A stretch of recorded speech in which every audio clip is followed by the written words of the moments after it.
Point ಇರೋದು ನಿಮ್ಮದು ಅದಕ್ಷತೆ ಬಗ್ಗೆನೇ.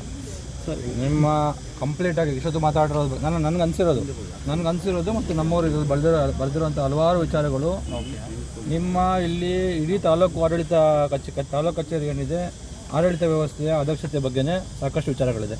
ಇದ್ರ ಜೊತೆಗೆ ಇಲ್ಲಿ ಲಂಚ ಕೊಟ್ಟರೆ ಕೆಲಸ ಆಗ್ತವೆ, ಲಂಚ ಕೊಟ್ಟಿಲ್ಲ ಅಂದರೆ ಕೆಲಸ ಆಗಲ್ಲ ಅಂತ ಇವರು ನಿಮ್ಗೆ ಗೊತ್ತಿರಬೇಕು. ಈಗ ನೀವು ಕಚೇರಿಗೆ ಇವಾಗ ಬಂದ್ರಿ ಅಂತ ಕಾಣುತ್ತೆ. ಇವ್ರು ಬೆಳಿಗ್ಗೆ ಕಚೇರಿಗೆ ಬಂದಿದ್ದಾರೆ. ಬೆಳಿಗ್ಗೆ ಬಂದು 2 ಕರ ಹಿಡ್ಕೊಂಡು ಬಂದು ದನನ ಅಲ್ಲಿ ಆಚೆ ಕಡೆ ಕಟ್ಟಾಕಿದ್ದಾರೆ. ನಮ್ಮವ್ರು ಯಾಕೋ ದನ ಹಿಡ್ಕೊಂಡ್ಬಿಟ್ಟಿದ್ದಾರೆ, ನಾನು ಯಾಕೋ ದನ ಹಿಡ್ಕೊಂಡ್ಬಂದಿಲ್ಲ ಅಂತ. ಇಲ್ಲ ಅವ್ರು ರೈತ ಹಿಡ್ಕೊಂಬಂದು ಕಟ್ಟಿದ್ದಾರೆ ಅಲ್ಲಿ ಅಂತ. ಯಾಕೆ ಕಟ್ಟಿದ್ದಾರೆ ಅಂತ ನಮ್ಮದೇನೋ ಸಮಸ್ಯೆ ಬಗೆಹರಿತಾ ಇಲ್ಲ, ದನಗಳಿಗೆ ಮೇಯಿಸೋದಕ್ಕೆ ಜಾಗ ಇಲ್ಲ, ಹಂಗಾಗಿ ನಾನು ಇಲ್ಲಿ ಕಟ್ಕೊಂಬಂದು ಕೂತ್ಕೊಂಡಿದ್ದೀನಿ ಅಂತೇಳಿ ಅವರು ಹೇಳ್ತಾ ಇದ್ದಾರೆ. ಅವ್ರು ಎಷ್ಟೊತ್ತು ಕೂತಿದ್ರು ಅಂತ ಅಂದರೆ ಬಹುಶಃ ಒಂದು 3-4 ಗಂಟೆ ಅಲ್ಲಿ ಕೂತಿದ್ರು. 3 ಗಂಟೆ ಅಂತ ಅಂದ್ಕೊಳ್ಳಿ, 2 ಗಂಟೆ ಅಂತ ಅಂದ್ಕೊಳ್ಳಿ. 2 ಗಂಟೆ ಕೂತಿದ್ರು. ಬೆಳಿಗ್ಗೆ ಬಂದು ಕೂತಿದ್ದಾರೆ. ಅವ್ರು ಕೂತಿರೋ ದಾರಿನಲ್ಲಿ ಹಲವಾರು ಜನ 16 ಜನ ನಿಮ್ಮ ಸಿಬ್ಬಂದಿ ಒಳಗಡೆ ಹೋಗಿದ್ದಾರೆ. ಸಿಬ್ಬಂದಿಗಳಿಗೆ ಏನಾದರೂ ಒಂದು ಸ್ವಲ್ಪ ಸೂಕ್ಷ್ಮತೆ ಸಂವೇದನೆ ಇರಬೇಕಲ್ವ ಸರ್ಕಾರಿ ಆಡಳಿತ ನಡೆಸೋರಿಗೆ. ತಮ್ಮದೇ ಕಚೇರಿ ಮುಂದ್ಗಡೆ ಯಾರೋ ದನ ಕಟ್ಕೊಂಡು ಕೂತ್ಕೊಂಡಿದ್ದಾರೆ ಅಂತಂದರೆ ಯಾಕೆ ಕೂತ್ಕೊಂಡಿದ್ದಾರೆ, ದನ ಯಾಕೆ ಬಂದು ಅಂತೇಳಿ ಕೇಳಬೇಕಲ್ವ. ನನಗೆ ಬರ್ತಿದ್ದಂಗೆ ನನಗೊಂದು ಸ್ವಲ್ಪ ತಲೆಯಲ್ಲಿ ಏನೋ ಮೆದುಳು ಏನೋ ಸರಿಯಾಗಿರೋದಕ್ಕೇನೋ ನನಗೆ ಕಾಣಿಸ್ತು. ಸರ್ಕಾರಿ ಕಚೇರಿ ಮುಂದೆ ಕರ ಯಾಕೆ ಬಂತು ಅಂತ ನಾನು ಕೇಳಿದೆ. ಇವ್ರು ನಮ್ಮವ್ರು ಹಿಂಗಾಗಿದೆ ಅಂತ ಹೇಳಿದ್ರು. ನಿಮ್ಮ ಸರ್ಕಾರಿ ಸಿಬ್ಬಂದಿಗಳಿಗೆ ನಮ್ಮದೇ ಕಚೇರಿ ಮುಂದೆ ಬಾಗಿಲಲ್ಲಿ ಹಸು ಕಟ್ಟಿದ್ದಾರೆ, ಕರು ಕಟ್ಟಿದ್ದಾರೆ, ಅದಕ್ಕೆ ಮೇವು ಹಾಕ್ತಾ ಇದ್ದಾರೆ ಅಂತ ಅಂದರೆ ಯಾಕೆ ಕಟ್ಟಿದ್ದಾರೆ, ಯಾರು ಬಂದಿದ್ದಾರೆ, ಯಾಕೆ ಬಂದಿದ್ದಾರೆ ಅನ್ನೋಂಥ ಒಂದು ಸ್ವಲ್ಪ ಸೂಕ್ಷ್ಮತೆ ಇರಬೇಕಲ್ಲ ಅವ್ರಿಗೆ. ಆಯ್ತು, ಮಾತಾಡ್ತೀನಿ. ನಾನು ಇದನ್ನು ಎಕ್ಸಾಂಪಲ್ ಆಗಿ ನಿಮ್ಗೆ ಹೇಳ್ತಾ ಇರೋದು. ಈ ಥರದ್ದು ಕೆಲಸ ಮಾಡುವಂಥ ಜನರೇ ಇಲ್ಲಿ ಕಚೇರಿ ತುಂಬ ತುಂಬಿದ್ರೆ ಇವ್ರು ಹೇಳ್ತಾ ಇರೋವಂಥ 1000 ಸಮಸ್ಯೆಗಳು ಇಲ್ಲಿ ಯಾವ ದಿನನಿತ್ಯ ಇರ್ತವೆ. ಸಮಸ್ಯೆಗಳ ಬಗ್ಗೆನೇ ಅರಿಯಲ್ಲ. ಸೊ ನಾವು ಈ ವಿಚಾರವಾಗಿ KRS ಪಕ್ಷದವರು ಹಲವಾರು ವರ್ಷಗಳಿಂದ ಸ್ವಲ್ಪ ಅವರು ಸೆನ್ಸಿಟೈಸ್ ಆಗಬೇಕು. ಜನ ಕಚೇರಿಗೆ ಬರುವಂಥವ್ರನ್ನು ಸ್ವಲ್ಪ ಗೌರವಯುತವಾಗಿ ನೋಡ್ಕೋಬೇಕು. ಅವ್ರ ಘನತೆಗೆ ಒಂದು ರೀತಿಯಲ್ಲಿ ಯಾವುದೇ ರೀತಿಯ ಚ್ಯುತಿ ಆಗದಂಗೆ ಅವ್ರ ಕೆಲಸಗಳನ್ನ ಮಾಡಿಕೊಡ್ಬೇಕು, ವಿಳಂಬ ಮಾಡದೆ ಕೆಲಸ ಮಾಡಿಕೊಡ್ಬೇಕು ಅನ್ನೋ ವಿಚಾರವಾಗಿ ನಾವು ಹೋರಾಟವನ್ನು ಮಾಡ್ಕೊಂಡು ಬಂದಿದ್ವಿ. ಇವತ್ತು ನೋಡಿ ಇದರಲ್ಲಿ ಹಲವಾರು ವಿಚಾರಗಳನ್ನ ಬರೆದಿದ್ದಾರೆ. ಮತ್ತು ಅವರು ನಿಮ್ಗೊಂದಷ್ಟು ವಿಚಾರಗಳನ್ನ ತಿಳಿಸಿದ್ರು. ಏನೆಲ್ಲ ಮಾಡಬೇಕಾಗಿರೋದು ಮಾಡಿಲ್ಲ. ನೋಡ್ರಿ, ಇವರು ನಂಗೆ ಟಚ್ಚಲ್ಲಿದ್ದಾರೆ. ಇವಾಗ ಇಶ್ಯೂಸ್ ಎಲ್ಲ ಇದೆ, ನನಗೆ ಗೊತ್ತಿದೆ. ಅಲ್ಲ, ಟಚ್ಚಲ್ಲಿ ಇದ್ರೋದು ಬೇರೆ, ಕೇಳಿ ಕೆಲಸ ಆಗಬೇಕಲ್ವಾ. ಧರಣಿ ಮಾಡೋಕತ್ತೆ ಯಾಕೆ ಬಂತಿಲ್ಲಿ?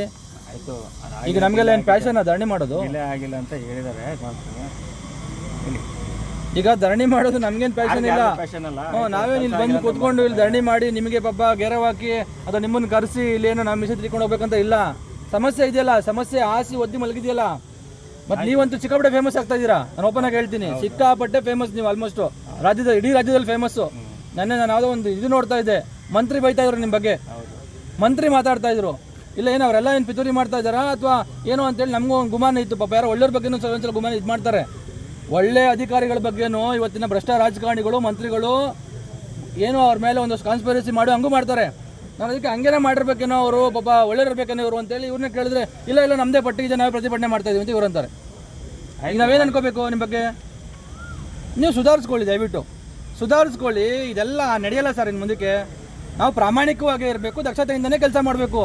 ಜನಕ್ಕೆ ಒಬ್ಬ ರೈತ 2 ಕರು ಕಟ್ಕೊಂಡು ನಿಮ್ಮ ಮುಂದೆ ಪ್ರತಿಭಟನೆ ಮಾಡಿ ತನ್ನ ಹಕ್ಕೇನಿದೆ ಅದನ್ನ ಪ್ರತಿಪಾದಿಸಿ ನಾನು ನ್ಯಾಯ ಪಡ್ಕೋಬೇಕು ಅಂತ ಬಂದಿದ್ದಾನೆ. ಇವತ್ತೆಲ್ಲ ನಾಳೆ ಈ ಥರದ್ದು ಮುಂದುವರಿತವೆ, 100 ನಡೀತವೆ, 1000 ನಡೀತವೆ. ನೀವು ಹಿಂಗೇನೆ ಆಮೇಲೆ ನೀವು ಹೆಂಗೆ ಬರ್ತಿರೋ, ಏನೇನು ಮಾಡ್ತಿರೋ, ಯಾವ್ಯಾವ ಮಾರ್ಗಗಳ ಮುಖಾಂತರ ಬರ್ತಿರೋ ಗೊತ್ತಿಲ್ಲ. ಬೆಳಗ್ಗೆ ಒಬ್ಬರು ಬಂದಿದ್ರು. ನೀವು ಇಲ್ಲಿ ಕಚೇರಿನಲ್ಲೇ ಇರಲ್ಲ, ನೀವು ಅಲ್ಲೆಲ್ಲೋ ನಿಮ್ಮ ಕ್ವಾರ್ಟರ್ಸ್ ಬೇಕು, ಎಲ್ಲೋ ಒಂದು ಆಫೀಸ್ ಮಾಡ್ಕೊಂಡು ಅಲ್ಲಿ ಕುತ್ಕೋತೀರಾ. ಅಲ್ಲಿ ಯಾರೋ ಒಂದಷ್ಟು ಜನ ಬೇರೆ ಜನ ಬರ್ತಾರೆ. ನಿಮ್ಮನ್ನು ಬಹುತೇಕ ಜನರು ಬಂದು ಅಲ್ಲೇ ಭೇಟಿ ಮಾಡ್ತಾರೆ. ಸಾಮಾನ್ಯ ಜನರು ಬಂದು ಭೇಟಿ ಮಾಡೋದಕ್ಕೆ ಇಲ್ಲೊಬ್ರು ಬರ್ತಿಲ್ಲ ಅಂತ. ನಮ್ಮಲ್ಲಿ ಒಬ್ರು ಇದ್ರು, ನಮ್ಮ ಕುಣಿಗಲಲ್ಲಿ ಒಬ್ರು ರಶ್ಮಿ ಅಂತ ಇದ್ರು, ಭಾಳ ಅವರು ಫೇಮಸ್ಸು.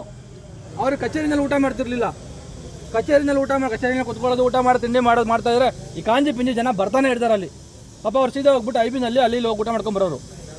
ಇಲ್ಲಿ ಕಾಂಜಿ ಪಿಂಜಿ ಜನ ದಿನ ಬೆಳಿಗ್ಗೆ ಬರ್ತಾನೆ ಇರ್ತಾರೆ ಕಚೇರಿಗೆ. ಆ ಥರ ಏನಾದ್ರು ನಿಮ್ಗೂ ಜನರ ಬಗ್ಗೆ ಏನಾದ್ರು ಆ ಥರಕ್ಕೆ ಇದುಬಿಟ್ಟಿದ್ಯಾ ಅಂತ ಅಲ್ಲೋ ಕ್ವಾರ್ಟರ್ಸ್ ಬಗ್ಗೆ ಕುತ್ಕೊಳ್ಳೋಕೆ?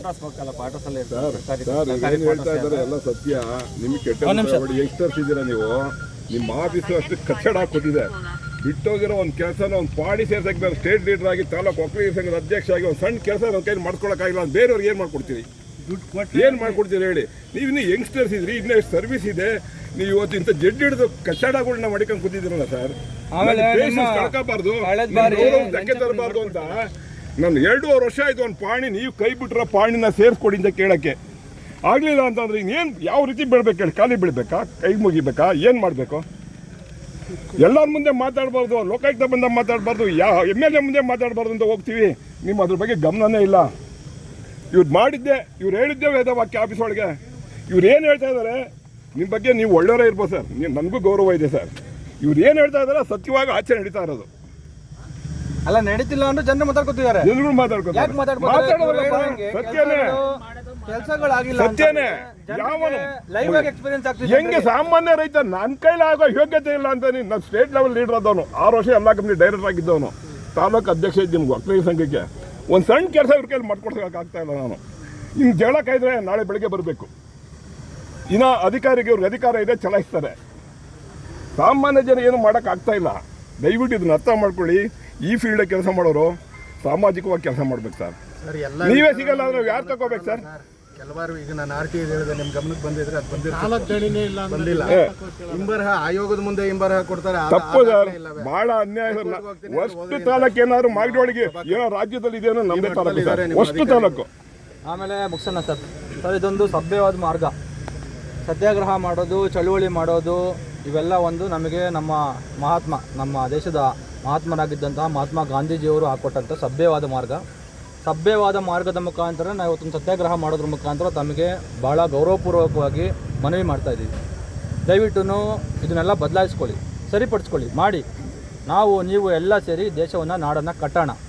ಆದರೆ ಇನ್ನೊಂದು ಜೊತೆಗೆ ನಾನು ನಿಮಗೊಂದು ಇದನ್ನ ಎಚ್ಚರಿಕೆ ಅಂತಾದರೂ ಅಂದ್ಕೊಳ್ಳಿ, ಸ್ವಲ್ಪ ಮೆಜರ್ಸ್ ಅಂತಾದ್ರೂ ಅಂದ್ಕೊಳ್ಳಿ. ಹಿಂದೆ ಒಬ್ಬ ಇದ್ದ, ಅವನು ಮಹಾನ್ ಕಳ್ಳ ತಹಸೀಲ್ದಾರ ಇಲ್ಲಿ. ಅವನು ಬಹುಶಃ ನಿಂಬೆ ಹಚ್ಚೋ ಗೊತ್ತಿಲ್ಲ, ನಿಂಬೆ ಹಚ್ಚ ಇರಬೇಕೇನೋ.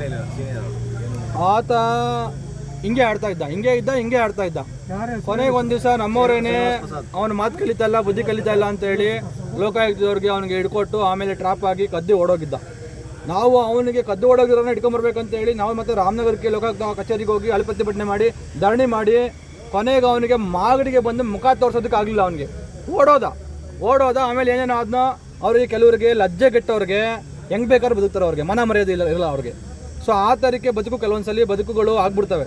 ಸೊ ಹಾಗಾಗಿ ನೀವು ದಯವಿಟ್ಟು ನಾವು ಇವತ್ತೊಂದು ಭಾಳ ಸಭ್ಯವಾದಂಥ ಮಾರ್ಗದಲ್ಲಿ ಸತ್ಯಾಗ್ರಹ ಮಾಡಿ ಪರ್ಮಿಷನ್ ತೊಗೊಂಡು ನಿಮಗೆಲ್ಲ ನೀವು ಇರಲಿಲ್ಲ ಪಾಪ, ಆದರೂ ನಿಮ್ಗೆ ಡಿಸ್ಟರ್ಬ್ ಆಗುತ್ತೆ ಅಂತೇಳಿ ಪೊಲೀಸರು ನಮಗೆ ಮೈಕ್ ಕೊಟ್ಟಿಲ್ಲ ಅನ್ನೋ ಪರವಾಗಿಲ್ಲ ಅಂತೇಳಿ ನಾವು ನಮ್ಮದೇ ರೀತಿಯಲ್ಲಿ ಶಾಂತಿಯುತವಾಗಿ ಪ್ರತಿಭಟನೆ ಮಾಡಿ ನಿಮಗೆ ಭಾಳ ಸಭ್ಯವಾಗಿ ಇದನ್ನು ತಿಳಿಸ್ತಾ ಇದ್ದೀವಿ. ಇವರು ಅಣ್ಣವ್ರು ಪಾಪ ಹೇಳ್ಕೊಂಡ್ರು, ನೋವು ಜನರು. ಆಮೇಲೆ ನಿಮ್ಮ ರೈತ ಏನ್ ಮಾಡ್ತಾನೆ ಅಂತ ನಾನೊಬ್ಬ MLC ತಮ್ಮನ ಮಗ. ನಾನು ಜನ ಯಾಕೆ ಬಂದು ನಮ್ಮನ್ನು ಕೇಳ್ತಾರೆ ಅಂತ ಅಧಿಕಾರದಲ್ಲಿ ಇರೋರ್ನ ಕೇಳ್ತಾರೆ. ನೀವು ಅಧಿಕಾರಿಗಳು, ಅಧಿಕಾರ ಇರೋರ್ನ ಅಧಿಕಾರಿ ಅಂತ ಹೇಳ್ತಾರೆ. ಸೊ ಹಾಗಾಗಿ ನೀವೊಬ್ರು ಅಧಿಕಾರಿ, ನಿಮ್ಮ ಹತ್ರ ಅಧಿಕಾರ ಇದೆ, ನಿಮ್ಮ ಅಧಿಕಾರವನ್ನು ಬಳಸಿ ನಮಗೆ ಕೆಲಸ ಮಾಡ್ಕೊಳ್ಳಿ ಅಂತ ಜನ ಹೇಳಿ ಬರ್ತಾರೆ ಹೊರತು ಇವತ್ತಿನ ಕಾಲದಲ್ಲಂತೂ ನೀವೊಬ್ರು ತಹಸೀಲ್ದಾರ್ ಆಗಿರಿ, AC ಆಗಿರಿ, DC ಆಗಿರಿ, ಮಂತ್ರಿ ಆಗಿರಲಿ, ಮುಖ್ಯಮಂತ್ರಿ ಆಗಿರಲಿ, ಇವ್ರಿಗೆ ಅಧಿಕಾರ ಇದೆ, ಹಾಗಾಗಿ ಇವ್ರನ್ನ ನಾವು ಮಾರಾದ್ರ ಥರಕ್ಕೆ ನೋಡಬೇಕು, ಪಾಳೆಗಾರ ಥರ ನೋಡಬೇಕು ಅಂತ ಹೇಳಿ ಜನ ಯಾರು ಬಾದರ್ ಮಾಡಲ್ಲ. ತಾಲೇನೇ ಕೆಡ್ಸ್ಕೊಳ್ಳೋದ ಜನ. ಕೇಳ್ತಾರೆ, ನಮ್ಮ ಅಕ್ಕೂರಿ ನಿಮ್ಗೆ ಅಧಿಕಾರ ಕೊಟ್ಟಿದ್ದೀವಿ ಕೆಲಸ ಮಾಡಿ ಅಂತ. ನೀವು ಅಧಿಕಾರಿ ಆಗೋದಕ್ಕೆ ನಾನು ಅಧಿಕಾರ ಕೊಟ್ಟಿದ್ದೀನಿ ನಿಮಗೆ, ನಾವು ನಿಮ್ಗೆ ಅಧಿಕಾರ ಕೊಟ್ಟು ಕೆಲಸ ಮಾಡಿಸ್ಕೋಬೇಕು ಅಂತ ನಾವು ನಿಮ್ಗೆ ಅಧಿಕಾರ ಕೊಟ್ಟಿದ್ದೀವಿ ಕೆಲಸ ಮಾಡಿ ಅಂತ ಕೇಳ್ತಾರೆ. ಹಾಗಾಗಿ ಇದು ಮುಂದಿನ ದಿನಗಳಲ್ಲಿ ಈ ಥರದ ಜಾಗೃತಿ ಜನರಲ್ಲಿ ಜಾಸ್ತಿ ಬರ್ತಾ ಇರುತ್ತೆ. ನಾವು ಹೆಚ್ಚು ಶಾರ್ಪ್ ಆಗಿ ಸೆನ್ಸಿಬಲ್ ಆಗಿ ಕೆಲಸ ಮಾಡಿದ್ರೆ ಅದನ್ನ ಕಟ್ಟಿದ್ದಾರೆ, ಯಾಕೆ ಕಟ್ಟಿದ್ದಾರೆ ಅಂತ ಕೇಳಲ್ಲ ನಾವು ಇಲ್ಲಿ ಅಂತ ಅಂದರೆ ಆ ಥರದ್ದು ನಾವು ಸಿಬ್ಬಂದಿಯವರು ಇರ್ತೀವಿ ಅಂತ. ಇದಕ್ಕೆ ಬಹುಶಃ ದನಿ ಕೊಡುಗೆ ಥರ ಇರೋ ಸಿಬ್ಬಂದಿ. ಬಹುಶಃ ನನಗೆ ಭಾಳಷ್ಟು ವಿಚಾರ ಇದೆ.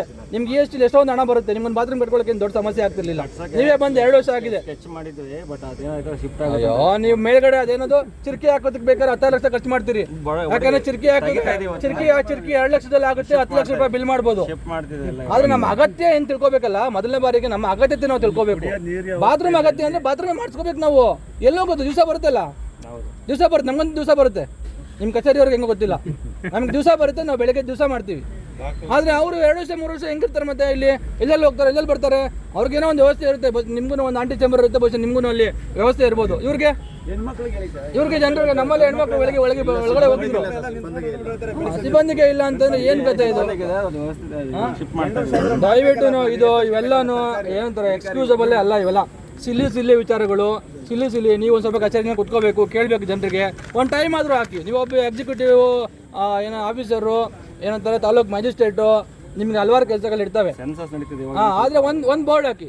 ಈಗ ಸರ್ಕಾರದ ಆದೇಶನೇ ಇದೆ, 3 ಗಂಟೆ 4 ಗಂಟೆಯಿಂದ ಸಂಜೆ 5 ಗಂಟೆ ತನಕ ಆ ಸರ್ಕಾರಿ ಅಧಿಕಾರಿಗಳನ್ನ ಭೇಟಿ ಮಾಡೋ ಸಮಯ ಅಂತ. ಕನಿಷ್ಠ ಪಕ್ಷ ಅಲ್ಲಾದರೂ ಕೂತ್ಕೊಳ್ಳಿ. ನಿಮ್ಮ ಇವ್ರಿಗೆ ಹೇಳಿ, ಮಂತ್ರಿಗೆ ಹಂಗೇನಾದ್ರು ಬಂದು ಆರೋಪಿಗೆ ಹಾಕಿದ್ರೆ ವಿಸಿಗೆ ಬಂದಿಲ್ಲ ಎಲ್ಲಿ ಮೆಸೇಜ್ ನಾವು ಕೇಳ್ತೀವಿ. ಯಾಕಪ್ಪ ಹಮ್ಮಿಕೊಂಡಿರ, ಇವಾಗ 3 ಗಂಟೆ ಸಮಯ, ಅವರಲ್ಲಿ ಜನರು ಅಹವಾಲು ಕೇಳ್ತವ್ರೆ, ನಿನ್ನ ಹತ್ರ ಬಂದು ವಿಸಿ ಮಾಡ್ತೀವಿ ಅಂತ ಇಲ್ಲಿ ಬರೋದಲ್ಲ ಅಂತೇಳಿ ನಾವು ನಿಮ್ಮ ಪರವಾಗಿ ನಿಂತ್ಕೊಂಡು ಕೇಳ್ತೀವಿ. ಎದುರ್ಕೋಬೇಕಾಗಿಲ್ಲ ನೀವು ಮಂತ್ರಿಗೆ, MLAಗೆ, ಎಲ್ಲರ ಪರವಾಗಿ ಜನರ ಪರವಾಗಿ ಕೆಲಸ ಮಾಡಿದ್ರೆ ನೀವು ಯಾವ ಮಂತ್ರಿಗೂ ಯಾವ MLAಗೂ ಯಾವನಿಗೆ ಎದುರ್ಕೋಬೇಕಾಗಿಲ್ಲ. ಜನ ನಿಮ್ಮ ಪರವಾಗಿರ್ತಾರೆ. ಇಷ್ಟೆಲ್ಲ ಜನರು ಇವ್ರ ಈ ಥರ ಮಾತಾಡೋದು ಬದಲು ನಮ್ಮ ತಹಸೀಲ್ದಾರ್ ಬಗ್ಗೆ ಏನ್ರಿ ಮಾತಾಡ್ತೀರಾ ನೀವು ಅಂತೇಳಿ ನಮ್ಮನ್ನು ಪ್ರಶ್ನೆ ಮಾಡ್ತಾರೆ ಯಾರಾದರೂ ನಿಮ್ಮನ್ನು. ನೀವು ಒಳ್ಳೆಯರಾಗಿದ್ದು ನಿಮ್ಮ ಬಗ್ಗೆ ಯಾರಾದರೂ ತಪ್ಪಾಗಿ ಮಾತಾಡಿದ್ರೆ. ಹಂಗಾಗಿ ರಾಜಕಾರಣಿಗಳು ನಿಮ್ಮನ್ನು ದುರುಪಯೋಗ ಪಡಿಸ್ಕೊತಾ ಇದ್ರೆ ಜನ ನಿಮ್ಮ ಪರವಾಗಿ ನಿಂತು ಕೇಳ್ತಾರೆ, ಪ್ರಶ್ನೆ ಮಾಡ್ತಾರೆ. ಸೊ ಹಾಗಾಗಿ ಅಂಥ ಸಂದರ್ಭ ಬಂದಾಗ ನಾವು ನಿಮ್ಮ ಜೊತೆಗೆ ಇರ್ತೀವಿ, KRS ಪಕ್ಷದವರು. ಒಳ್ಳೆ ತಹಸೀಲ್ದಾರ್ ಅವ್ರನ್ನ ಬಿಡಿ ಅಂತ. ಸೊ ಹಾಗಾಗಿ ದಯವಿಟ್ಟು ಆ ಥರಕ್ಕೆ ನಿಮ್ಮೊಂದಷ್ಟು ಬದಲಾವಣೆಗಳೇನೆಲ್ಲ ಮಾಡ್ಕೋಬೇಕು ಅದೆಲ್ಲ ಮಾಡಿಕೊಂಡು ಇಲ್ಲೊಂದು ಸಮಸ್ಯೆಗಳನ್ನ ನಾವು ಪಟ್ಟಿ ಮಾಡಿದ್ದೀವಿ. ಇದೆಲ್ಲವೂ ನಾನು ಹೇಳ್ದಂಗೆ ನಿಮ್ಮಲ್ಲಿರೋ ಒಂದು ಸ್ವಲ್ಪ ದಕ್ಷತೆಯ ಕೊರತೆಯ ಸಮಸ್ಯೆಗಳೇ ಇವೆಲ್ಲವೂ ನಾವು ಪಟ್ಟಿ ಮಾಡಿರೋವಂಥದ್ದು. ದಯವಿಟ್ಟು ಅದಕ್ಕೆ ಬೇಕಾಗಿರುವಂಥ ದಕ್ಷತೆಯನ್ನು ರೂಢಿಸ್ಕೊಳ್ಳೋಕ್ಕೆ ನಿಮ್ಮ ಸಿಬ್ಬಂದಿಗೆ ಹೇಳಿ, ಅಲ್ಲಿರುವಂಥ ಅಧಿಕಾರಿಗಳಿಗೆ ಹೇಳಿ. ಇವರೆಲ್ಲ ಹೇಳ್ದಂಗೆ ಏನಂತಾರೆ ಅದು ವಿಲೇಜ್ ಅಕೌಂಟೆಂಟ್ಸು, ರೆವಿನ್ಯೂ ಇನ್ಸ್ಪೆಕ್ಟರ್ಗಳು ಇವರೆಲ್ಲನೂ ಸರಿಯಾಗಿ ಬಂದು ಕುತ್ಕೊಂಡು ಕೆಲಸ ಮಾಡಬೇಕು.